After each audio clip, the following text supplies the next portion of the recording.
Hello दोस्तों, आप सभी का प्रेम की पाठशाला में स्वागत है। आज हम लोग झारखंड सीजीएल 2016 के जो मैथ्स और रीजनिंग के क्वेश्चन हैं उसको हम लोग सॉल्व करेंगे और देखेंगे क्या क्या क्वेश्चन किस तरह से पूछा गया है। और ये हमारे लिए बहुत ही कारगर सिद्ध होगा, क्योंकि आने वाला जो जेएसएससी सीजीएल है उसमें आपको एक आइडिया मिल जाएगा कि जेएसएससी किस तरह के प्रश्न पूछती है और किस तरह के प्रश्न पूछने की संभावना है। ठीक है, क्योंकि प्रीवियस ईयर क्वेश्चन किसी भी एग्ज़ाम के लिए काफ़ी इम्पोर्टेंट होता है। तो चलिए बिना किसी देरी के शुरू करते हैं। इससे पहले जो पहली बार चैनल के साथ जुड़े हैं वो सब्सक्राइब ज़रूर कर लें, क्योंकि यहाँ पे आपको झारखंड जीके, झारखंड खोटा और जो मैथ्स और रीजनिंग के और जो प्रीवियस ईयर क्वेश्चन हैं जेएसएससी के वो सभी आपको यहाँ पे मिलेंगे। आप प्लेलिस्ट में उसको देख सकते हैं, डिस्क्रिप्शन में सबका लिंक आपको दिया गया है, आप वहाँ से देख सकते हैं। और इसकी पीडीएफ जो है टेलीग्राम में मिलेगी, टेलीग्राम का भी लिंक यहाँ पे डिस्क्रिप्शन में दिया गया है, आप वहाँ से ज्वाइन कर सकते हैं। तो चलिए हम लोग देखते हैं। तो इसमें जो क्वेश्चन मैथ्स और रीजनिंग के है वो 60 से शुरू है, क्वेश्चन नंबर 60 से स्टार्टिंग है। तो 61 से तो यहाँ पे देखिए जो पहला क्वेश्चन पूछा गया है 61 का, ये दिया हुआ है √676 प्लस √324 बराबर √x/4। तो यहाँ पे देखिए ये 676 है। अगर आपने स्क्वायर रूट याद किया होगा तो ये स्क्वायर रूट किसका है, 26 का है, और ये किसका है, 18 का है। तो 26 18 कितना हो जाएगा, ये हो जाएगा 8 और 6 14 का 4, और ये 3 और 1 4, 44 हो जाएगा। और यहाँ पे हो जाएगा कितना, √x/4, ये 4 से कटेगा, ये 11 बार में। और √x को अगर हटाएंगे तो इसका क्या करना पड़ेगा, स्क्वायर करना पड़ेगा। दोनों साइड अगर स्क्वायरिंग करते तो 121 इधर आएगा, और यहाँ पे x, तो x का वैल्यू कितना हो जाएगा 121, 20 का सही उत्तर हो जाएगा। नेक्स्ट यहाँ पे क्वेश्चन है, एक कक्षा में कुछ निश्चित संख्या के छात्र हैं। एक छात्र उतने ही पैसे की योगदान देता है जितने कि उस कक्षा में छात्र थे। यानी कि कुछ संख्या है, ठीक है। अब उस कुछ संख्या के स्टूडेंट है, वो कंट्रीब्यूट करता है पैसा, और तो वो कितना का पैसा कंट्रीब्यूट करता है, जितना नंबर ऑफ़ स्टूडेंट है। तो यहाँ पे देखिए इसको आप बाय ऑप्शन आप बना सकते हैं। तो यहाँ पे जैसे 64 है, तो मान लेते 64 स्टूडेंट है, तो वो कितना कंट्रीब्यूट करेगा, तो 64 रुपीज़ ही करेगा। तो ये मल्टीप्लाई करके कितना हो जाएगा, 64 स्टूडेंट है, 64 रुपीज़ करके कंट्रीब्यूट करेगा, तो कितना हो जाएगा, ये 4 4 16, 24 दूनी 48, और ये 96। यानी कि इसके 9 इधर और भी आएगा, हम पूरा मल्टीप्लाई नहीं कर रहे हैं, हम लास्ट 2 डिजिट को चेक कर रहे हैं कि अगर 2 डिजिट मिल रहा है तो हम यहाँ पे आंसर निकाल लेंगे। अब यहाँ पे मैं बता दूं कि 2 डिजिट को एक लाइन में कैसे मल्टीप्लाई करते हैं। तो सबसे पहले इन दोनों को मल्टीप्लाई करते हैं, तो 4 4 16, कैरी 1 हुआ। अब फिर इनको क्रॉस मल्टीप्लाई करते हैं, यानी 6 चौक 24 और प्लस 6 चौक 24, 24 24 48 हो जाएगा, और यहाँ पे कैरी 1 49 हो जाएगा, 49 का 9 हो जाएगा, और कैरी 4 होगा। फिर ये दोनों को मल्टीप्लाई करते हैं, 36 और 4 40, तो 40 96 आता है। अब उसी तरह हम 66 को चेक करते हैं, तो 66 को अगर मल्टीप्लाई करते हैं 66 से, तो ये कितना हो जाएगा। तो 66 का स्क्वायर भी आप कर सकते हैं, स्क्वायर बोलिए या फिर मल्टीप्लाई कीजिए, तो ये हो जाएगा 36 6, हाँ कैरी कितना होगा, 3 होगा, 36 36 कितना हो जाएगा, 72 और 3 73 74 75, ये 56 आ रहा है, यानी कि ये भी आंसर नहीं होगा। अब 74 को अगर चेक करते हैं, तो 74 × 74 ये हो जाएगा 16, और ये 7 चौक 28, 28 56, और 56 के बाद 57, यहाँ 76 आ रहा है, यानी कि ये इसका सही उत्तर हो जाएगा। हम पूरा सॉल्व नहीं करेंगे, सिर्फ लास्ट 2 डिजिट देखते हैं। इसमें देखिए, इसमें भी लास्ट 2 डिजिट में 76 नहीं आएगा, ठीक है। तो एकमात्र 74 में लास्ट 2 डिजिट आएगा 76, तो इसका सही उत्तर हो जाएगा। नेक्स्ट हम लोग चलते हैं। यहाँ पे देखिए एक सीरीज़ दिया गया है, यहाँ पे पूछा है क्या है कि इस सीरीज़ में यहाँ पे नेक्स्ट क्या होगा। तो देखिए 3 से 9 कैसे आया है, तो यहाँ पे देखिए 3 का यहाँ पे क्या किया गया है, 3 का स्क्वायर, या 3 गुना 1, फिर 3 गुना 3, फिर 3 गुना 7, ठीक है। उसके बाद यहाँ पे कितना है, अगर ये पहला हो गया, ये दूसरा, ये तीसरा, फिर यहाँ पे कितना है, 3 गुना कितना का हो सकता है, ये 45, 15 का करेंगे तो 45 आएगा। फिर उसके बाद 3 गुना कितना करेंगे तो 31 करेंगे तब ये आएगा कितना, 31 करेंगे तो कितना आएगा 93 आएगा। उसके बाद यहाँ पे 3 गुना कितना कर सकते हैं, तो देखिए इस सीरीज़ में कैसे बढ़ रहा है। यहाँ पे देखिए 3 है 1 है तो 1 का 2 गुना किए, 2 गुना प्लस 1 करेंगे यानी 1 का 2 गुना प्लस 1, तो ये कितना हो गया 3 हो गया। तो फिर 3 से मल्टीप्लाई किए, फिर 3 का 2 गुना 6, उसमें 1 जोड़ देंगे 7, तो 7 से मल्टीप्लाई करेंगे। फिर 7 का 2 गुना 14, 14 में 1 जोड़ देंगे 15, तो 15 से गुना करेंगे। फिर 15 का 2 गुना 30 होता है, 30 में 1 जोड़ देंगे 31 हो जाएगा, 31 तो 31 से गुना करिए। फिर 31 का 2 गुना होता है 62, 62 में 1 जोड़ देंगे 63, तो 63 से गुना करेंगे तो ये कितना आएगा 189। फिर यहाँ पे देखिए 3 को गुना करेंगे 63 का डबल, यानी कि 63 का डबल हो जाएगा 3 दूनी 6 126, और इसमें 1 जोड़ देंगे 127, तो 3 को गुना करेंगे 127 से, तो ये इसका सही उत्तर निकलेगा कितना निकलेगा 7 या 21, 1 3 दूनी 6 2 8 और 3 381 इसका सही उत्तर हो जाएगा। नेक्स्ट यहाँ पे देखिए ये दिया हुआ है सीरीज़, इसमें से आप सिंपल क्या कर सकते हैं, ऑप्शन के द्वारा आप निकाल सकते हैं। यहाँ पे देखिए स्क्वायर में है सब है, तो ये ऑप्शन तो नहीं होगा क्योंकि किसी तरह से इसमें स्क्वायर कहीं पे नहीं है, तो इसको सॉल्व करेंगे तो ये तो कभी नहीं हो सकता है। तो पहला ऑप्शन अगर हम इसको सॉल्व करते हैं तो पहले इन दोनों को मल्टीप्लाई करते हैं तो कितना हो जाएगा AB plus AC plus B² plus BC, और ये मल्टीप्लाई हुआ किससे C प्लस A से, ठीक है। अब इसको अगर मल्टीप्लाई करते हैं तो ये कितना आ जाएगा ABC plus AC² plus B² plus BC², उसके बाद फिर आएगा plus A² plus A² plus AB² plus ABC, ठीक है ABC। अब यहाँ पे देखिए यहाँ पे ABC है और यहाँ पे भी ABC है, तो ये कितना हो जाएगा प्लस 2ABC हो जाएगा, ठीक है 2ABC हो जाएगा। अब यहाँ पे देखिए सब में यहाँ पे A है और फिर कहाँ पे A है, यहाँ पे A है, तो A अगर कॉमन निकाल लेते हैं, अगर A कॉमन निकाल लेते हैं तो क्या बच जाएगा, इसमें से अगर A कॉमन निकाल लेते हैं यहाँ से तो ये बच जाएगा C², और यहाँ से A कॉमन निकाल लेते हैं तो यहाँ बच जाएगा B²। फिर यहाँ पे देखिए B कॉमन किस में से निकलेगा, यहाँ से B कॉमन निकलेगा, फिर B कॉमन निकलेगा यहाँ से, तो ये क्या हो जाएगा A² प्लस C² हो जाएगा, और उसके बाद प्लस C कहाँ से कॉमन निकलेगा, यहाँ से निकलेगा, और फिर कहाँ से निकलेगा, यहाँ से निकलेगा, तो ये क्या हो जाएगा C कॉमन निकालेंगे तो A² प्लस B², ठीक है। अब देखिए ये यहीं पे ऐसा ही है A into B plus C² A into B plus C², उसके बाद B into C plus A² है, और C into A² plus B², तो इसका सही उत्तर क्या हो जाएगा ऑप्शन A।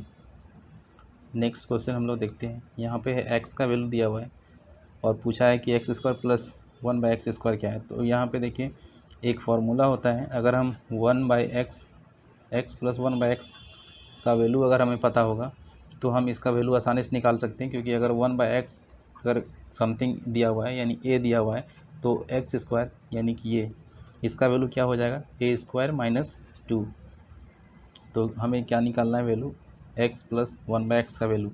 तो यहाँ पे देखिए x के जगह पे हम रख देते हैं 7 माइनस 4√3 और यहाँ पे प्लस 1/7 माइनस 4√3, ठीक है। अब हम इसका LCM लेंगे तो क्या बचेगा 7 माइनस 4√3 नीचे, और यहाँ पे हो जाएगा 7 माइनस 4√3 का स्क्वायर, यहाँ पे प्लस 1। अब अगर हम इसको सॉल्व करेंगे देखिए दोस्तों हम यहीं पे लिख रहे हैं क्योंकि इसमें आपको क्वेश्चन सामने रहेगा तो यहाँ पे आपको आसानी होगा समझने में। अब इसको अगर हम स्क्वायर करेंगे तो ये हो जाएगा कितना 49 और माइनस 28 दूनी 56 56√3 और प्लस 4 4 16 3 48 48 और यहाँ पे हो जाएगा प्लस 1 और नीचे आ जाएगा 7 माइनस 4√3। अब देखिए यहाँ पे 49 है, यहाँ पे 48 है और ये प्लस 1 है, इसको तीनों को ऐड करेंगे तो आ जाएगा कितना 9 9 18 98 आ जाएगा, ठीक है। माइनस 56√3 और यहाँ पे 7 माइनस 4√3 अब यहाँ पे देखिए दोनों में से कॉमन क्या निकल सकता है, यहाँ पे अगर हम निकालें कॉमन तो 14 कॉमन निकल जाएगा, 14 सत्ते 98 और यहाँ पे 14 चौक 56 और नीचे है 7 - 4√3, ये कट जाएगा, ये कट जाएगा, कितना बच जाएगा, कितना बच जाएगा, 14 बच जाएगा। यानी ये जो 14 आया है किसका वैल्यू आया, ए का वैल्यू कितना हो गया 14। अब यहाँ पे देखिए इसका मैंने बताया यहाँ पे क्या होता है a² - 2, तो a² यानी कि 14 का स्क्वायर कितना हो जाएगा 196 - 2, ये 196 कहाँ से आया 14 का स्क्वायर करके, तो ये टोटल माइनस करेंगे कितना आएगा 194। ठीक है, नेक्स्ट हम लोग देखते हैं, यहाँ पे पूछा गया है एक वृत्ताकार मैदान है। ठीक है, एक वृत्ताकार मैदान है, अर्धव्यास, अर्धव्यास का मतलब क्या है, इसका रेडियस कितना दिया हुआ 80 मीटर दिया हुआ है। एक वृत्तचाप केंद्र पर 126 डिग्री का कोण सब्सटेंड करता है। अब ये जो है ये केंद्र पर कितना डिग्री का एंगल बनाता है 126 का बनाता है, ये एंगल जो है कितना है 126।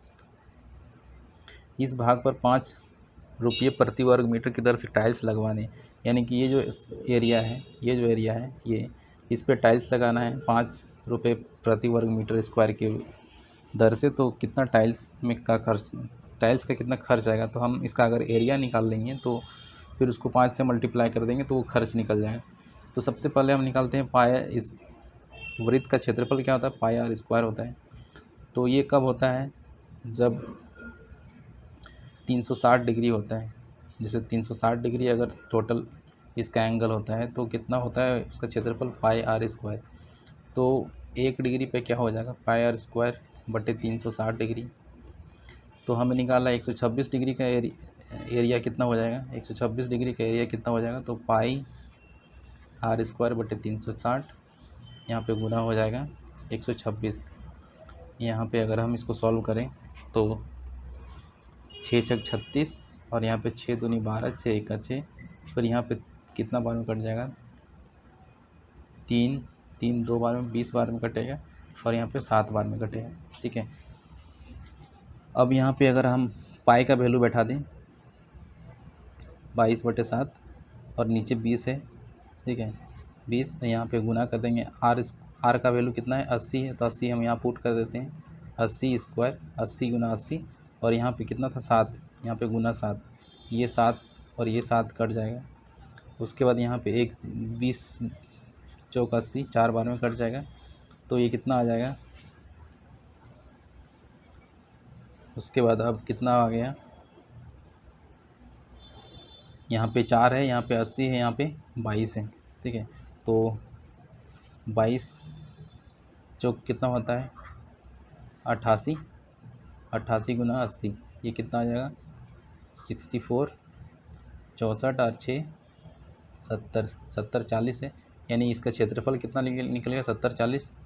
1 वर्ग मीटर का कितना है 5 रुपये, तो टोटल का कितना हो जाएगा, तो 0 20 और ये 7 चौक 28, यानी 28,000, सॉरी 7 × 5 = 35, ये हो जाएगा कितना 35। ये कितना यहाँ पे हो जाएगा, ये 70 40 को मल्टीप्लाई किए 5 से तो 35,200, तो इसका सही उत्तर क्या हो जाएगा यहाँ पे 35,200। ठीक है, डी।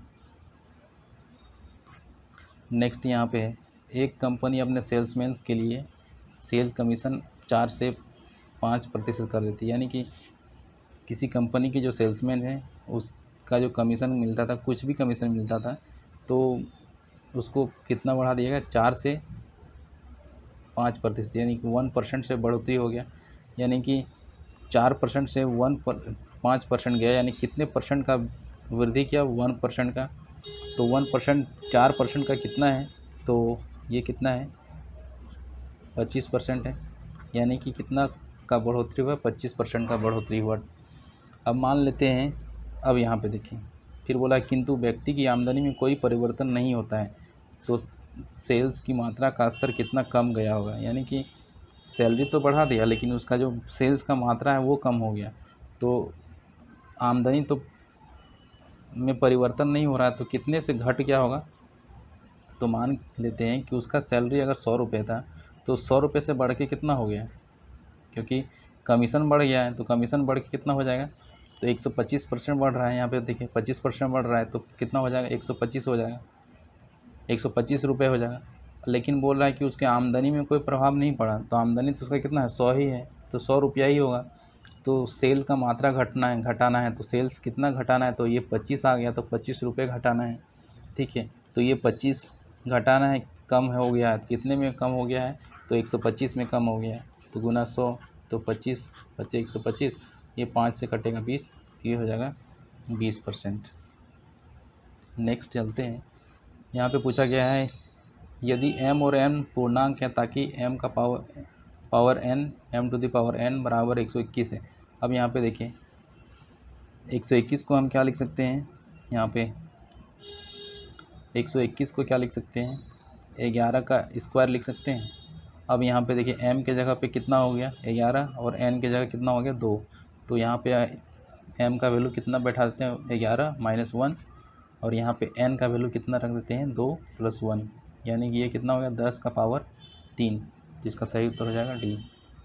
नेक्स्ट यहाँ पे देखिए दो संकेंद्रित वृत्ताकार चक्र की आंतरिक और बाह्य परिधियाँ क्रमशः इतना है 264 352, यानी कि दो वृत्त हैं, वृत्ताकार चक्र हैं, एक इसके अंदर में है, ठीक है, एक इसके अंदर है, यहाँ पे हम इसके अंदर बना लेते हैं। अब पूछ रहा है दोनों का परिधि, यानी कि यहाँ से ये बड़ा, इसका जो रेडियस है ये कैपिटल आर है बड़े वाले वृत्त का, और छोटा वाला जो वृत्त है इसका रेडियस को हम मान लेते हैं आर। अब ये जो बड़ा वाला है इसका जो पेरीमीटर दिया हुआ है, ये पेरीमीटर कितना दिया हुआ है बड़े वाले का, बाह्य परिधियाँ ये कितना दिया हुआ है, इसको 2 पाई आर कर सकते हैं, 2 पाई आर बराबर कितना है 352। अब यहाँ पे छोटे वाले का कितना दिया है, यानी कि 2 पाई आर छोटा आर लिखिए, तो ये कितना है 264।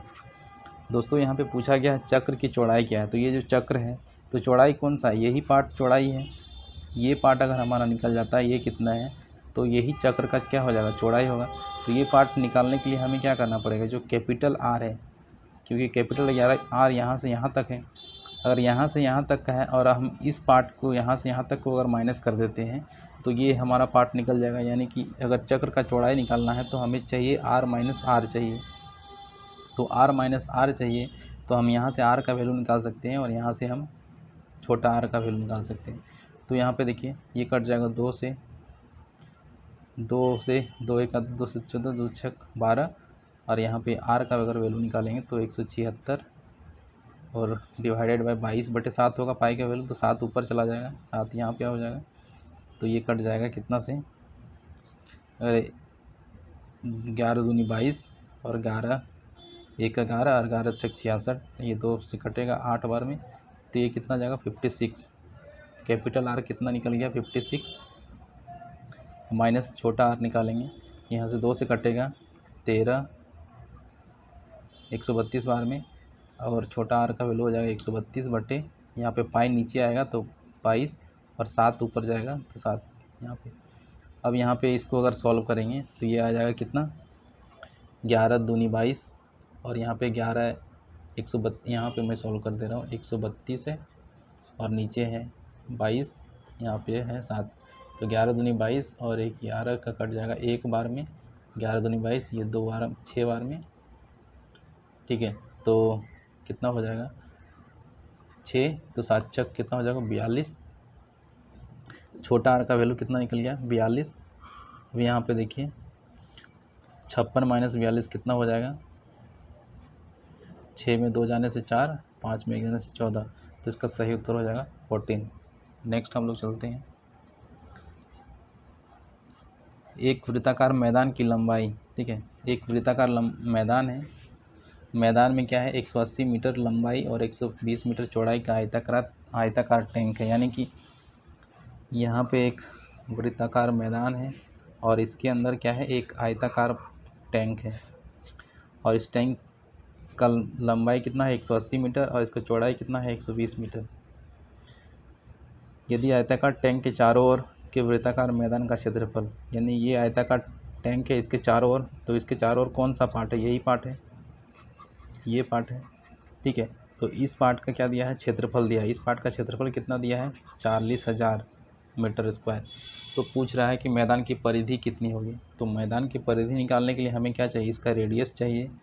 तो इसका रेडियस हमें क्या करना पड़ेगा, सबसे पहले हमें इसका रेडियस चाहिए, तो इसका हम एरिया निकालेंगे।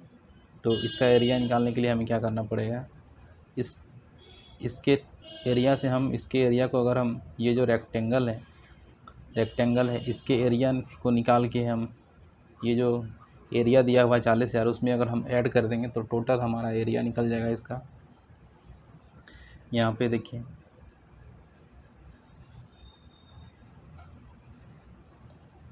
यहाँ पे टोटल अगर वृत्त का क्षेत्रफल निकालेंगे तो क्या होगा, पाई आर स्क्वायर। अब यहाँ पे देखिए ये कितना है, रेक्टेंगल का एरिया। तो रेक्टेंगल का एरिया लंबाई गुना चौड़ाई, तो 180 गुना 120 हो जाएगा, प्लस ये जो 40,000 है, कितना है 40,000। अब यहाँ पे देखिए 18 और 120 को गुना करेंगे तो कितना हो जाएगा, 18 और 120 को, यानी कि 12 8 96, 9 12 और 9 हो जाएगा 21। तो ये हो जाएगा 21,600।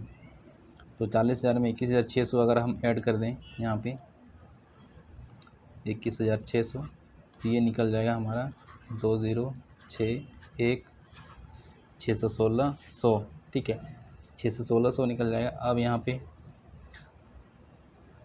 ये निकल गया किसका, पाई आर स्क्वायर का वैल्यू 616। अब हम क्या करते हैं, आर स्क्वायर निकालते हैं। आर स्क्वायर का वैल्यू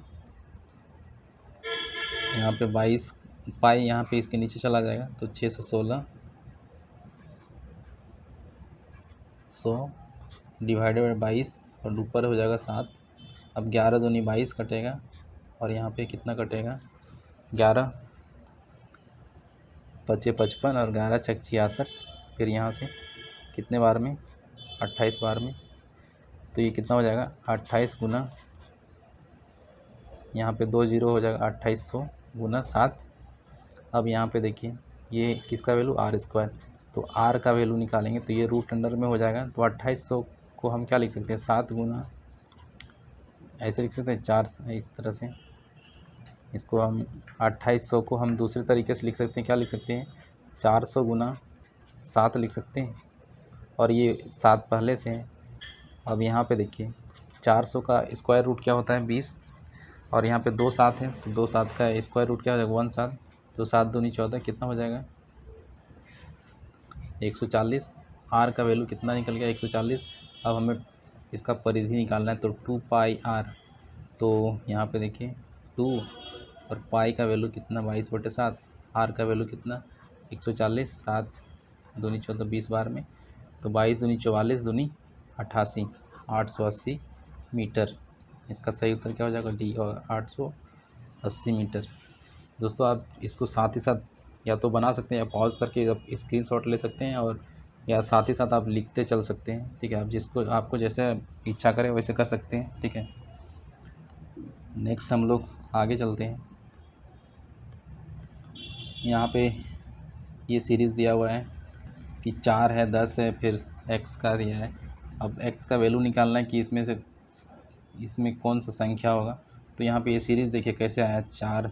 तो यहाँ पे 2 गुना 2 अगर हम करते हैं तो ये 4 आएगा, ठीक है, ये 4 आएगा।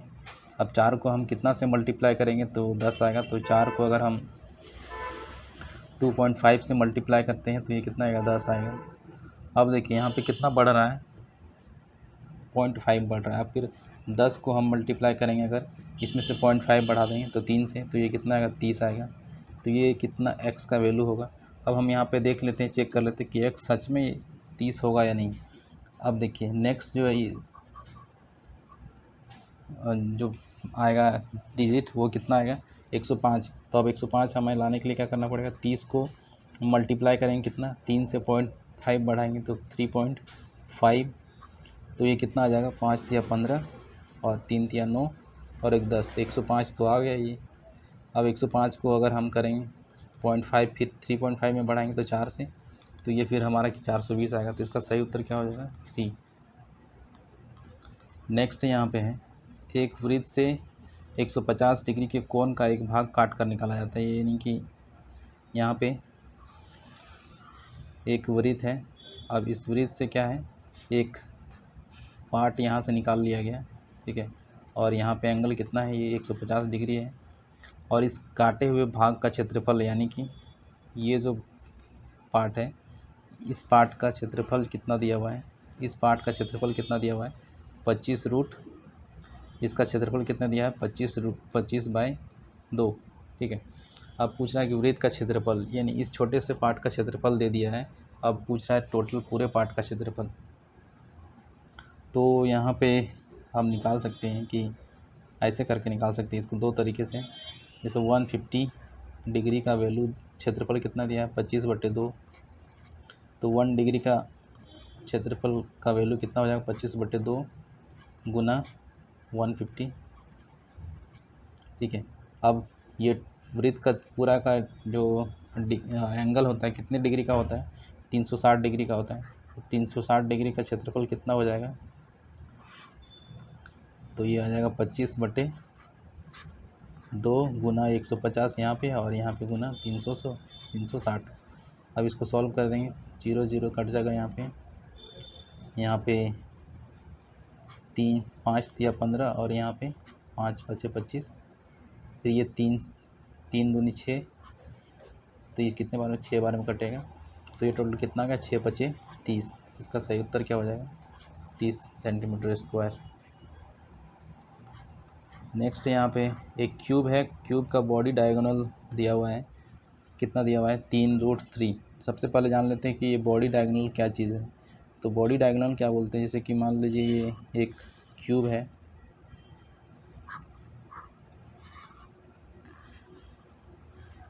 ठीक है, ये एक क्यूब है, और यहाँ पे मान लेते हैं कि इसका जो पीछे का जो पार्ट है वो जो दिख नहीं रहा, उसको मैं डॉटेड लाइन से बना देता हूँ, ठीक है। यहाँ पे ये उसके बाहरी अंदर के साइड का है, ये क्यूब है, ठीक है, ये क्यूब है। तो ये अंदर साइड जो कॉर्नर है, ये कॉर्नर यहाँ से लेके यहाँ तक का जो डिस्टेंस होगा, ये क्या है, ये है बॉडी डायगोनल। और यहाँ पे जो ये फ्रंट जो फेस दिख रहा है, ये जो पार्ट दिख रहा है यहाँ पे, ये सामने का जो फेस है, सामने का फेस जो है, इसका जो डायगोनल है, इसको क्या बोलते हैं, फेस डायगोनल बोलते हैं। तो यहाँ पे कौन सा दिया है हमें, ये दिया है बॉडी डायगोनल। तो बॉडी डायगोनल का वैल्यू होता है √3a, ठीक है, और √3a बराबर दिया है कितना, 3√3। तो √3 कट जाएगा, a का वैल्यू कितना आ जाएगा, 3, यानी कि इसका जो साइड कितना है, 3। अब यहाँ पूछा है उसका वॉल्यूम कितना है और उसका तल क्षेत्रफल। तो वॉल्यूम इसका क्या होता है, क्यूब का वॉल्यूम होता है a क्यूब, तो a का वैल्यू कितना है, 3, 3 का क्यूब 9 × 27 या 21, सॉरी 3 × 9 = 27, तो ये हो गया 27। अब यहाँ पे देखिए ऑप्शन में 27 एक ही में है, तो सीधे हम इसको आंसर लगा देंगे ऑप्शन ए।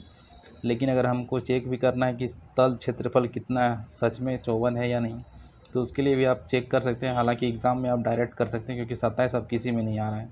तो यहाँ पे देखिए तल क्षेत्रफल यानी सरफेस एरिया क्या होता है, 6a², तो 6 × 3 का स्क्वायर, तो ये हो जाएगा 6 गुना 3 × 9, 6 9 54, तो ये कितना हो जाएगा, 54 आ गया, ठीक है। तो ऑप्शन ए इसका सही उत्तर हो जाएगा। नेक्स्ट यहाँ पे एक गोलार्ध, एक शंकु, एक गोलार्ध, एक सिलेंडर, एक समकक्ष आधार पर खड़े हैं, यानी कि ये यहाँ पे फिर उसके आयतनों का अनुपात ज्ञात करना है। और क्या दिया है, त्रिज्या ऊंचाई के बराबर, यानी कि r जो है h के बराबर है। ये कैसे है, इस क्वेश्चन को समझिए। ये एक सरफेस है, यहाँ पे एक कोन रखा हुआ है, ठीक है, एक कोन रखा हुआ है, फिर उसके बाद क्या रखा हुआ है, एक गोलार्ध रखा हुआ है, ठीक है, गोलार्ध। उसके बाद एक क्या रखा हुआ है, सिलेंडर रखा हुआ है, एक सिलेंडर रखा हुआ है। अब इसका तीनों का वॉल्यूम का अनुपात पूछ रहा है, तो हम जानते हैं कि जो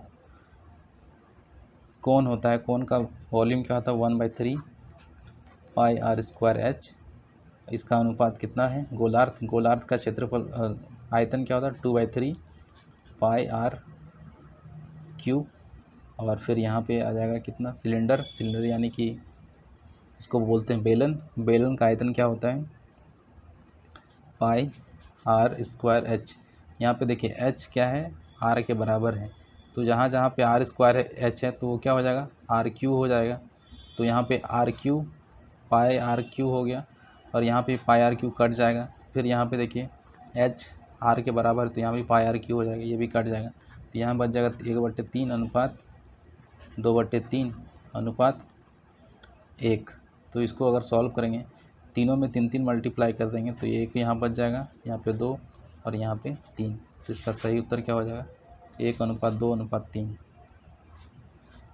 नेक्स्ट यहाँ पे एक 4 छवि दी गई है जिनमें से एक के अलावा शेष का पैटर्न अनुसरण नहीं करती है, उस छवि को ज्ञात कीजिए जो विषम है।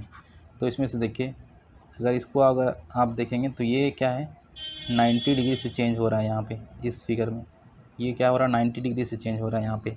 फिर ये अगर हम देखें तो इसको देखें तो ये फिर 90 डिग्री से चेंज हो रहा है यहाँ पे, लेकिन ये क्या है, ये बिल्कुल अलग है। तो इसका सही उत्तर ये हो जाएगा 3। अब यहाँ पे दिया है ब्लड रिलेशन का क्वेश्चन है, हरीश यास्मीन का भाई है। जो हरीश है वो किसका भाई है, यास्मीन का भाई है, यास्मीन का भाई है। यास्मीन के 2 पुत्र हैं, शिवा है और एक नकुल है। फिर बोल रहा है कैलाश शिवा के भाई, तो शिवा का भाई कौन है, नकुल है। नकुल का क्या है, पिता है कौन, पिता कैलाश, तो कैलाश की पत्नी कौन है, यास्मीन। अब बोला कैलाश का हरीश के साथ क्या संबंध है, तो ये देखिए कैलाश यहाँ पे, हरीश यहाँ पे है, तो इसके साथ क्या संबंध है, तो ये क्या है, जीजा बहनोई। यहाँ पे नेक्स्ट ये देखें, यहाँ पे जो नेक्स्ट क्वेश्चन है ये पूछ रहा है कि ऐसे कितने संख्या है जो जिनमें क्या है 5 4 के तुरंत बाद है। तो 5 4 के तुरंत बाद, एक यहाँ पे है और एक यहाँ पे, 2 ही बार है, इसका आंसर सी हो जाएगा। यहाँ पे कुछ मित्र एक गोल मेज़ के चारों ओर बैठे हैं, कुछ मित्र हैं जो गोल मेज़ के चारों ओर बैठे हैं, उनमें से एक महेश है, ठीक है। तो महेश के दाईं ओर 9 लोग बैठे हैं, तो इधर 9 लोग बैठे हैं, तो कुल कितने लोग होंगे, तो 9 लोग इधर हो गए और एक महेश खुद हो गया, 10 लोग हो गए। यहाँ पे बोला समानांतर चतुर्भुज का क्षेत्रफल 98 वर्ग सेंटीमीटर है और समानांतर चतुर्भुज का आधार उसकी ऊंचाई का 2 गुना है। तो समानांतर चतुर्भुज अगर बनाए हम, जो आधार है ये क्या है, 2 गुना है उसका ऊंचाई का, तो ऊंचाई ये है, उसका ऊंचाई का क्या है, 2 गुना है, ठीक है। तो ये पूछ रहा है कि इसका ऊंचाई कितना है, तो समानांतर चतुर्भुज का क्षेत्रफल होता है ऊंचाई गुनी आधार, तो ये हो जाता है 2a इंटू क्या हो जाएगा a, और इसका वैल्यू किसके बराबर है, 98 के बराबर है। तो यहाँ पे a स्क्वायर और यहाँ पे 2 से कट जाएगा, 4 बार में 9 बार 49, तो a स्क्वायर वैल्यू हो जाएगा 49, तो a का वैल्यू कितना आ जाएगा, 7 आ जाएगा। तो यहाँ पे क्या पूछ रहा है, ऊंचाई कितना है, तो ऊंचाई क्या है, a है, a क्या है 7 सेंटीमीटर।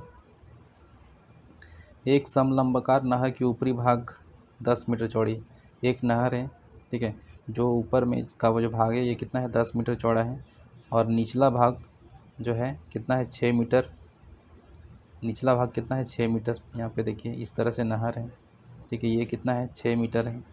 फिर पूछ रहा है कि यदि नहर अनुप्रस्थ काट क्षेत्रफल 480 मीटर वर्ग मीटर है, यानी इसका क्षेत्रफल कितना है, 480 स्क्वायर मीटर। तो नहर की गहराई, यानी गहराई मतलब ये पूछ रहा है, ये हाइट जो है ये कितना है। तो ये देखिए, इसको अगर हम इस तरह से फिगर को पलट के बनाएं, अगर इसको अगर हम इस तरह से बना सकते हैं, तो ये क्या हो गया, समलंब चतुर्भुज हो गया, समलंब चतुर्भुज हो गया ये, और यहाँ पे ये हाइट को पूछा गया है। तो समलंब चतुर्भुज का क्षेत्रफल क्या होता है, ये अगर हम इसको a मानते हैं और यहाँ पे अगर इसको b मानते हैं और यहाँ पे h, तो इसका जो क्षेत्रफल होता है एरिया वो होता है a + b divided by 2 into h, ठीक है। तो यहाँ पे देखिए एक a का वैल्यू कितना है, 6 और प्लस 6 और प्लस कितना है 10, बी का वैल्यू कितना है 10 है, और बटे 2, और एच का वैल्यू हमें नहीं पता है, निकालना है, और क्षेत्रफल कितना दिया हुआ है 480। यहाँ पे देखिए 10 और 6 कितना 16, 16 बटे 2 हो जाएगा इंटू एच, और यहाँ पे 480, तो यहाँ पे 16 8 बार में कटेगा, और ये 8 से कटेगा, 8 6 48 60 बार में, तो एच का वैल्यू कितना आ जाएगा 60। तो इसका सही उत्तर हो जाएगा सी 60 मीटर। अब हम लोग नेक्स्ट देखते हैं। यहाँ पे दिया है दी गई छवि में 4 आकृतियाँ दी गई है, किस मामले में आकृति को 2 समान भागों में विभाजित किया जा सकता है। तो ये जो फिगर है 2 समान भागों में बराबर भागों में विभाजित किया जा सकता है, तो इसका सही उत्तर क्या हो जाएगा बी। नेक्स्ट क्वेश्चन है, दी गई छवि में 4 आकृतियाँ दी गई हैं, किस मामले में आकृति को 2 समान भागों में विभाजित किया जा सकता है। तो ये फिगर लेंगे तो 2 समान भागों में विभाजित किया जा सकता है, तो इसका आंसर क्या हो जाएगा बी। नेक्स्ट यहाँ पे हम देख चलते हैं। यहाँ पे दिया है सुधाकर के पास 13 फूल हैं, कितने फूल हैं 13 फूल हैं। वो प्रतिदिन सुबह मंदिर में 3 फूल चढ़ाता है और इसके बाद बाग में 2 फूल तोड़ता है। मंदिर में चढ़ाने के लिए उसके पास 3 फूल किस दिन नहीं होंगे। तो वो फूल चढ़ाता है जो पहला दिन है, वो पहले दिन उसके पास कितने फूल हैं 13 फूल हैं। 13 में से वो 3 चढ़ाता है, 3 चढ़ाने के बाद उसके पास कितने फूल बच जाते हैं 10 फूल बच जाते हैं। फिर वो क्या करता है 2 फूल को तोड़ लेता है, यानी कि उसके पास नेक्स्ट डे के लिए अगले दिन के लिए कितना फूल हो गया 12 फूल हो गया। अब ये क्या करेगा दूसरे दिन ये वो क्या करेगा दूसरे दिन वो 3 फूल चढ़ाएगा, बचेगा कितना उसके पास 12 में 3 जाएगा कितना 9 फूल बचेगा। 9 में से फिर 2 जोड़ तोड़ लेगा तो वो कितना बचेगा नेक्स्ट डे के लिए 11 फूल बचेगा। ठीक है, फिर तीसरा दिन क्या होगा, तीसरा दिन फिर 3 चढ़ाएगा तो उसके पास कितना बच जाएगा 8 बचेगा। 8 में फिर 2 तोड़ेगा तो नेक्स्ट डे के लिए उसके पास कितना बचेगा 10 बचेगा। फिर चौथे दिन के लिए कितना बचेगा, चौथे दिन के लिए चढ़ाएगा वो तो 7 बचेगा, फिर 2 तोड़ लेगा तो ये कितना बचेगा 9 बचेगा। तो यहाँ पे देखिए जैसे दोस्तों हर दिन क्या हो रहा है नेक्स्ट डे के लिए जो पहला दिन है वो 12 बार बच रहा है नेक्स्ट डे के लिए, दूसरा दिन 11, तीसरा दिन 10, चौथा दिन 9। उसी तरह अगर हम 5वां दिन देखें तो कितना बच जाएगा 8, चौथा दिन 7, छठा दिन 7, उसके बाद 7वां दिन 6, 8वां दिन 5, 9वां दिन 4, उसके बाद ये 10वां दिन ये 3, और जो 11वां दिन होगा, ठीक है, तो 11वां दिन वो कितना हो जाएगा उसके पास 11वां दिन उसके पास 3 फूल रहेगा, क्योंकि ये जो यहाँ पे जो नीचे हम जो नंबर लिख रहे हैं वो नेक्स्ट डे के लिए जो बच रहा है वो हम यहाँ पे लिख रहे थे। तो ये 11 नेक्स्ट डे के लिए था, 10 भी नेक्स्ट डे के लिए था, 9 भी नेक्स्ट डे के लिए, तो यहाँ पे 8 भी नेक्स्ट डे के लिए था, तो यहाँ पे 3 बचा। तो ये 10वां दिन चढ़ाने के बाद 3 फूल एक्स्ट्रा बचा, तो ये 11वां दिन वो चढ़ाएगा तो ये 3 उसके पास ख़त्म हो जाएगा। तो 12वां दिन जो है 12वां दिन इसके पास फूल नहीं बचेगा 3 फूल, ठीक है, तो 12वां दिन उसके पास फूल नहीं बचेगा, तो इसका सही उत्तर क्या हो जाएगा डी, यानी कि 12वें दिन उसके पास 3 फूल नहीं होंगे चढ़ाने के लिए। यहाँ पे दिया है एक अभाज्य संख्या को 2 से गुना किया जाता है, इसका गुणनफल इनमें से क्या हो सकता है। तो अभाज्य संख्या क्या होता है जो सिर्फ 1 से और अपने आप से विभाजित हो, जैसे 2 3 5 7 11 13। तो जब भी हम अभाज्य संख्या को 2 से गुना करेंगे तो हमेशा वो क्या होगा सम संख्या आएगा। तो सम संख्या आएगा तो इसमें से पूछ रहा है कि गुणनफल इनमें से क्या हो नहीं हो सकता, ये विषम संख्या तो ये तो कभी नहीं हो सकता है। और दूसरी बात 12, तो 12 का अगर हम आधा करेंगे, क्योंकि 2 से गुना किया गया है विषम संख्या को, तो 2 से गुना करें आधा करेंगे तो क्या आता है 6, तो 6 एक अभाज्य संख्या है नहीं, तो ये आंसर होगा नहीं। 96 का आधा कितना होता है 4, और ये 48 होता है, तो ये भी क्या है एक सम संख्या है, ये अभाज्य संख्या नहीं है, तो ये भी आंसर नहीं होगा। इसका आंसर क्या हो जाएगा डी हो जाएगा, क्योंकि 26 से 26 का आधा करेंगे तो 13 होता है, और ये क्या है अभाज्य संख्या है, और इस अभाज्य संख्या को 2 से गुना करते हैं तो ये 26 ही आता है। ठीक है, नेक्स्ट हम लोग यहाँ पे देखते हैं नेक्स्ट यहाँ पे है किसी निश्चित भाषा में FEAD को कितना लिखा गया है 6514। तो F का वैल्यू देखिए कितना होता है, फेस वैल्यू अल्फ़ाबेटिकल सीरीज़ में छठे स्थान पे आता है। कितने स्थान पे आता है, 5वें स्थान पे। A आता है पहले स्थान पे, D आता है चौथे स्थान पे। तो यानी कि जो फेस वैल्यू है, जो प्लेस वैल्यू है, उसी को लिखा गया। तो यहाँ पर डेफ है, तो डेफ का क्या होता है, चौथे स्थान पे आता है। E 5वें, एक स्थान पे। F आता है F 6 स्थान पे आता है। तो 4516 इसका सही उत्तर हो जाएगा। अब हम लोग चलते हैं नेक्स्ट। यहाँ पे दिया गया मटेरियल को क्या लिखा गया है, एक कूट भाषा में लिखा गया NBUF। तो देखिए M के बाद क्या आता है, N आता है। उसके बाद देखिए A के बाद क्या आता है, B आता है। फिर T के बाद क्या आता है, U आता है। फिर उसके बाद E है, E के बाद क्या आता है, F आता है। यहाँ पे देखिए R है, R के बाद S, I के बाद J आता है। फिर A के बाद B आता है। फिर L के बाद क्या आता है, M आता है। तो यही एक एक लेटर को आगे बढ़ा के लिख दिया गया है। तो हम यहाँ पे इसमें जो पूछा गया है कि डिमोलिश को क्या लिख सकते हैं, तो D के बाद क्या आता है, E आता है। हम फर्स्ट और लास्ट को चेक कर लेते हैं। D के बाद E आता है, H के बाद क्या आता है, I आता है। तो यहाँ पे देखिए E और I, E पहले है यहाँ पे, I यहाँ नहीं है, तो ये नहीं होगा। यहाँ पे ये भी नहीं होगा। E पहले है और I लास्ट में, ये भी हो सकता है और ये भी हो सकता है। अब आगे हम लोग चेक करते हैं। यहाँ पे देखिए ये पहला जो 3 लेटर है, ये दोनों में पहला 2 लेटर कॉमन है, तो तीसरा लेटर अलग है। यहाँ पे N है और यहाँ पे P है। तो हम तीसरा लेटर को चेक कर लेते हैं कि तीसरा लेटर में क्या आएगा। M के बाद क्या आना चाहिए, N आना चाहिए। तो यहाँ P है, तो ये तो होगा नहीं। तो इसका सही उत्तर क्या, C हो जाएगा। नेक्स्ट यहाँ पे है दिनेश सुमेश की पत्नी का भाई है। दिनेश सुमेश की पत्नी कोई है, और इस सुमेश की पत्नी का भाई कौन है, दिनेश। ठीक है। अब पूछा है सुमेश दिनेश के साथ क्या संबंध है, तो सुमेश क्या हो जाएगा, इसका जीजा हो जाएगा। ठीक है। फिर दिया है यदि किसी संख्या को 2 गुना करने के बाद उसमें 20 जोड़ा जाता है। कोई संख्या है, जैसे ऑप्शन से ही मान लेते हैं, जैसे कोई संख्या मान ले 4 है, 4 को क्या किए 2 गुना, 4 का 2 गुना किए तो कितना हो गया, 8 हो गया। 8 करने के बाद उसमें 20 जोड़ा जाता है। कितना जोड़ दिए, 20 जोड़ दिए, तो कितना हो गया, ये 28 आ गया। अब बोल रहा है तो वह मूल संख्या के 8 गुने के बराबर, 8 गुने से 4 कम है। तो ये मूल संख्या कितना है, 4 है। तो 4 का 8 गुना कितना होता है, 32 होता है। तो 32 से 4 कम है क्या, 32 माइनस 4 करेंगे तो 28 है। हाँ सही बात है, ये सही हो जाएगा आंसर।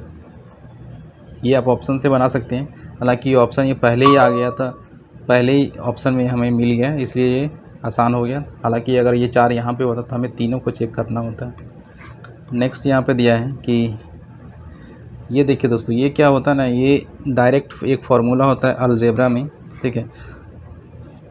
और अलजेब्रा में क्या फार्मूला होता है कि a plus B plus C, ठीक है, a plus B plus C into X plus Y plus Z, ये किसके बराबर होता है, ax plus B Y plus C Z के बराबर होता है। तो इसका सही उत्तर हो जाएगा ऑप्शन सी। यहाँ पे दिया गया 2 अंकीय एक संख्या है और दोनों अंकों के योग से 7 गुनी, यानी कि दोनों 2 अंकीय, तो इसमें से कोई सा भी 2 अंकीय संख्या हो सकता है, अंकों के योग से 7 गुनी है। ठीक है। अब यहाँ पे देखिए, यहाँ तक का 4 और 2 अंकों का योग कितना होगा, 4 और 2 6, फिर इसका 7 गुनी, तो 7 × 42, 7 गुनी तो है, यहाँ तक तो सही है। फिर पूछ रहा है दहाई स्थान का अंक इकाई स्थान के अंक से 4 अधिक है। तो यहाँ पे देखिए दहाई स्थान का जो अंक है वो इकाई के 4 अधिक है, नहीं है, 2 अधिक है, तो ये तो नहीं होगा। फिर यहाँ पे देखिए ये दोनों अंकों का जोड़ कितना हो रहा है, 6 हो रहा है, तो ये 7 गुना है क्या, नहीं है, तो ये भी नहीं होगा। यहाँ पे देखिए 7 और 3 10 हो रहा है, तो ये 7 गुना है क्या, 70 हो रहा है, ये भी नहीं होगा। यहाँ पे देखिए 8 और 4 12, ये कितना 7 गुना है, हाँ सही बात है, 7 गुना है, 12 से 84। अब देखिए जो दहाई अंक है वो इकाई से 4 अधिक है, हाँ सही है, 8 जो है 4 अधिक है 4 से, तो इसका सही उत्तर हो जाएगा डी। नेक्स्ट यहाँ पे है 90 का 5 का पावर 1/4 है, और यहाँ पे 125 को क्या लिख सकते हैं, 5 का पावर 3, 5 से 25, 25 बचे 125, और यहाँ पे 0.25/100, तो ये 0.5 हट जाएगा तब 100 आएगा, तो ये कितना हुआ 1/4 आ जाएगा। अब इसको हम लिख सकते हैं 5 का पावर 3 गुना 1/4। अब इसको लिख सकते हैं 5 का पावर 3/4। अब यहाँ पे देखिए, तो ये गुना पे है, ठीक है, ये गुना पे होगा, तो 5 का पावर 1/4 है और गुना 5 का पावर 3/4। यहाँ पे देखिए दोनों बेस सेम है, तो पावर का क्या होगा, सम होगा, पावर का जोड़ होगा, तो 1/4 जोड़ 3/4, तो यहाँ पे हो जाएगा 5 का पावर 4 एलसीएम निकलेगा, यहाँ पे 1 हो जाएगा प्लस 3, तो यहाँ पे कितना आ जाएगा 5 का पावर 4/4, यानी कि 5 का पावर कितना आ जाएगा 1, यानी कि 5। इसका सही उत्तर क्या हो जाएगा ए। यहाँ पे दिया गया है दी गई आकृति में कितनी बार स्टार के ठीक बाईं ओर एक त्रिकोण है, यानी कि ये एक स्टार है, सॉरी यहाँ पे एक स्टार है, स्टार के ठीक बाईं ओर क्या है, एक त्रिकोण है। तो इस तरह का पैटर्न किस में है हम लोग यहाँ पे देख सकते हैं। यहाँ पे स्टार के बाद त्रिकोण, तो यहाँ पे देखिए स्टार के बाद त्रिकोण यहाँ पे एक जगह पे है, और यहाँ तो नहीं है, यहाँ भी नहीं है, यहाँ पे है, तो 2 जगह है, 2 बार है, तो इसका सी उत्तर हो जाएगा, ठीक है, 2 बार है, तो इसका उत्तर क्या हो जाएगा, सी हो जाएगा। अब हम लोग नेक्स्ट क्वेश्चन पे चलते हैं। यहाँ पे दिया गया है यदि दी गई तीनों आकृतियों में से कोई भी 2 आकृति लेते हैं, इनमें से कोई सा भी 2 लेते हैं, तो इनमें से कितने प्रतीक उभयनिष्ठ होंगे, यानी कि कितना जो प्रतीक है वो कॉमन होगा। तो मान लेते हैं ये दोनों को लेते हैं फिगर को, तो इसमें से कॉमन क्या निकल रहा है, ये एल कॉमन निकल रहा है, ठीक है। अब अगर इस दोनों को अगर हम लेते हैं तो इसमें कॉमन क्या निकल रहा है, इसमें कॉमन क्या निकल रहा है, यहाँ पे देखिए इसमें प्लस कॉमन निकल रहा है, ठीक है, और एक स्टार भी कॉमन निकल रहा है। अब हम लोग ये दोनों को फिगर को लेते हैं, तो इसमें क्या कॉमन निकल रहा है, इसमें क्या कॉमन निकल रहा है, यहाँ पे सिर्फ x कॉमन निकल रहा है, ठीक है, यानी कि मिनिमम जो है एक प्रतीक जो है कॉमन निकल ही रहा है, तो इसका सही उत्तर क्या हो जाएगा, बी। नेक्स्ट यहाँ पे है राहुल एक मॉडल प्रश्न पत्र हल कर रहा है, और मॉडल प्रश्न पत्र में 11 प्रश्न हैं, जिसमें से उसे ठीक ठाक 10 हल करने हैं। ऐसा वह कितनी अलग अलग विधियों से कर सकते हैं, यानी कि उसके पास कितने क्वेश्चन हैं, 1 से लेके 2, 3, 4 से करके 11 क्वेश्चन हैं, उसमें से उसको 10 सॉल्व करना है। तो उसमें से कम 10 सॉल्व करना है ठीक ठाक, तो वो ऐसा कितने तरीके से कर सकता है। मान लेते हैं वो 1 से 10 तक का क्वेश्चन को सॉल्व किया, 11वें को छोड़ दिया, तो ये एक पहला तरीका हो गया। दूसरा तरीका वो क्या कर सकता है, पहले 1 को छोड़ देता है, 2 से 11 को सॉल्व कर देता है, ये दूसरा तरीका हो सकता है। फिर अगर वो क्या करेगा, 2 को छोड़ देगा और 3 से 11 बनाएगा और 1 को बनाएगा, तो ये तीसरा तरीका होगा। तो इसी तरह करके वो क्या होगा, हर एक क्वेश्चन को एक एक बार छोड़ेगा, तो लगभग वो कितने तरीके से बना सकता है, वो कुल 11 तरीके से इसको सॉल्व कर सकता है। यहाँ पे दिया गया है दी गई आकृति में 4 छवियाँ दी गई हैं, जिनमें से एक के अलावा शेष एक पैटर्न का अनुसरण करती है, उस छवि को ज्ञात कीजिए जो विषम है। तो यहाँ पे देखिए यही एक फिगर है जो सबसे अलग लग रहा है, ये इसमें सब में एक एक डॉटेड लाइन है, आधा डॉटेड लाइन है इसमें, ये टोटल डॉटेड लाइन है, तो इसका सही उत्तर हो जाएगा 1। अदिति एक वृत्ताकार ट्रैक पर दौड़ रही है, ठीक है, एक ट्रैक है, कैसा ट्रैक है, वृत्ताकार ट्रैक है, ठीक है, उसका मुंह उत्तर पश्चिम की दिशा की ओर है, उसका जो मुंह है उत्तर पश्चिम, तो उत्तर पश्चिम कौन सा होता है पहले ये जान लीजिए, ये है ईस्ट है, ये वेस्ट है, तो ये नॉर्थ है, ये साउथ है, तो उत्तर पश्चिम कौन सा होगा, ये।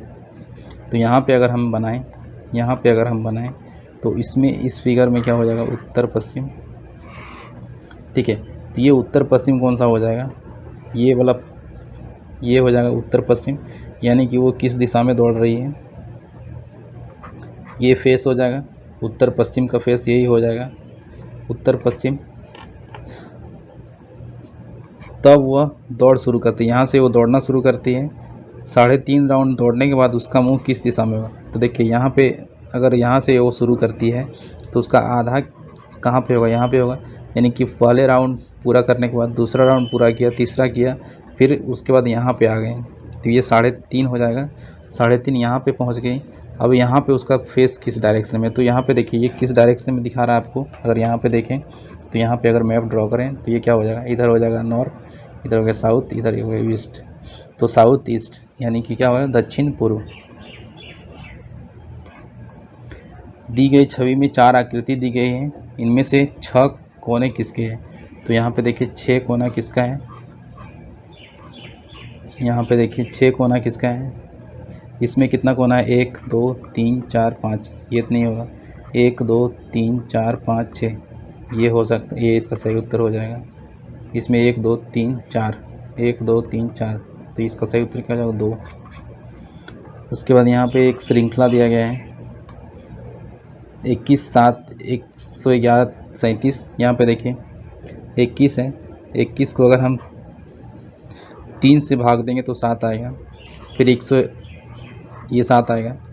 111 को 3 से भाग देंगे तो ये 37 आएगा, और 303 को 3 से भाग देंगे तो 101 आएगा। फिर इसको 3 से भाग देंगे तो ये कितना आ जाएगा, 1425। यहाँ पे है कुछ मित्र एक नियमित बहुभुज के शीर्षों पर खड़े, यानी कोई एक बहुभुज है उसके शीर्षों पर खड़े हैं, इनमें से किन परिस्थितियों में हर एक किसी के सन्निकट है। बहुभुज मतलब जिसका एक से अधिक भुजा हो। तो मान लेते हैं बहुभुज क्या होता है, एक त्रिभुज भी एक बहुभुज होता है। ये एक जो पंचभुज होता है ये भी एक बहुभुज है। जो षटकोण होता है जिसमें 6 कोने होते हैं, ठीक है, 6 कोने होते हैं, वो भी क्या होता है, एक बहुभुज होता है। तो इसमें से पूछ रहा है कि हर कोई एक दूसरे से समान डिस्टेंस पे है, समान स्थिति पे है, सन्निकट है। तो ये एक ही चीज़ हो सकता है कि त्रिभुज जब होगा तभी इसके जब शीर्ष पे होंगे तो तभी क्या होगा, सभी एक दूसरे के बराबर होगा, ठीक है। समबाहु त्रिभुज रहेगा ये, तो सब बराबर। ये मान लेते हैं ए है, यहाँ पे बी है, ये सी है, 3 लोग हैं। तो बी का डिस्टेंस ए से भी समान है, सी से भी समान है। ए का डिस्टेंस बी से भी समान है, सी से भी समान है। बी का सी से ए से सब। तो इसका सही उत्तर क्या हो जाएगा, 3 मित्र समकोण त्रिभुज के शीर्ष पर नहीं होगा, सम चतुर्भुज। 1 मिनट, ठीक है। उसके बाद यहाँ पे अगर समकोण त्रिभुज को लेंगे, ठीक है, समकोण त्रिभुज, ठीक है, ये अगर समकोण त्रिभुज लेंगे तो ये इसका क्या हो जाएगा, सही उत्तर हो जाएगा। ये भी इसका सही उत्तर हो जाएगा। त्रिभुज ये समान डिस्टेंस सन्निकट हो गया, सभी क्या होगा, सन्निकट होगा समकोण त्रिभुज में, चतुर्भुज में नहीं हो सकता है। तो इसका सही उत्तर हो जाएगा ए। नेक्स्ट हम लोग देखते हैं 99 का। मान लीजिए आप 5 × 5 की वर्गाकार ग्रिड के मध्य बॉक्स पर खड़े हैं, यानी कि कितना का ग्रिड है, ये ग्रिड है 5 बाय 5 का, ये वर्गाकार है। 1 2 ये 3 और 1 4 और 1 5, ये 5 ग्रिड है इधर से, और इधर से भी है 5 2, ये हो गया 3 और ये हो गया 5। अब यहाँ पे पूछ रहा है कि यहाँ पे क्या पूछ रहा है, आप केवल ग्रिड के मध्य बॉक्स में खड़े हैं, यानी कि आप कहाँ पे खड़े हैं, इस जगह पे आप खड़े हैं। आप केवल एक रो या एक कॉलम के साथ एक समय में एक कदम स्थानांतरित कर सकते हैं, यानी कि आप एक ही कॉलम यहाँ चल सकते हैं, या फिर यहाँ चल सकते हैं, या फिर यहाँ चल सकते हैं, या फिर यहाँ चल सकते हैं एक बार में। आप तिरछा नहीं ये जो कॉर्नर है तिरछा नहीं चल सकते हैं, ठीक है। आपको जब भी चलना है आपको स्ट्रेट चलना है।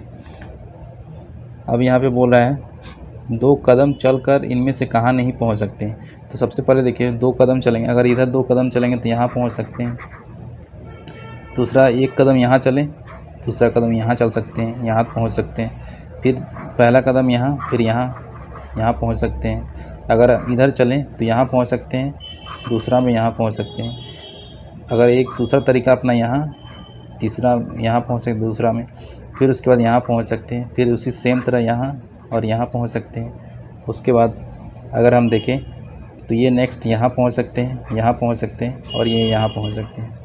इतने जगह पे हम पहुँच सकते हैं। अब यहाँ पे पूछ रहा है कि चौथे कॉलम दूसरी रो बॉक्स में चौथा कॉलम कौन सा हो जाएगा, ये पहला, ये दूसरा, ये तीसरा, ये चौथा, ये 5वां।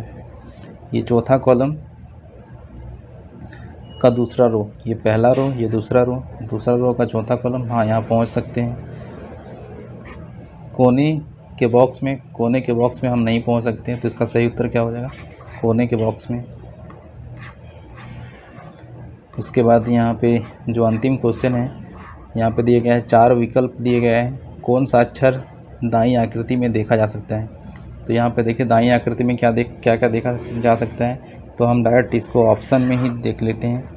ये क्यू है, क्यू क्या दोनों में देखा जा सकता है? मतलब यहाँ पे पूछ रहा है कि कौन सा अक्षर दाईं आकृति में देखा जा सकता है किंतु बाईं आकृति में नहीं। दाईं में है लेकिन बाईं में नहीं।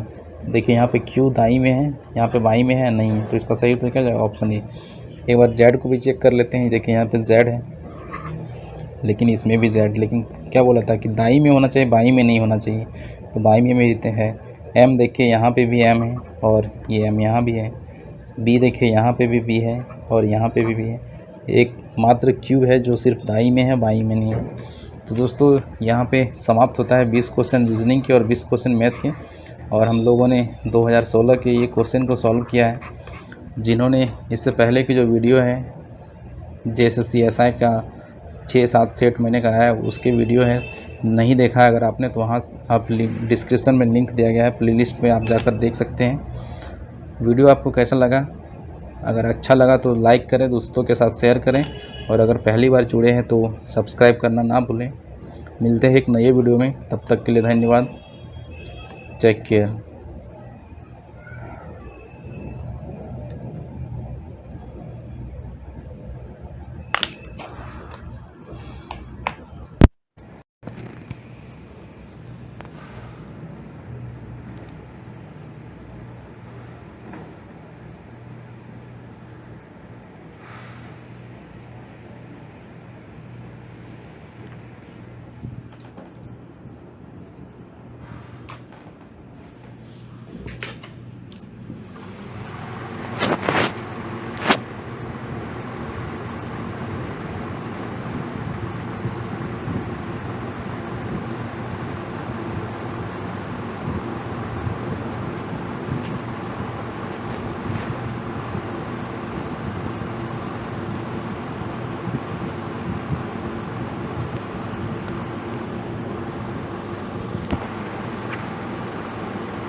खुदा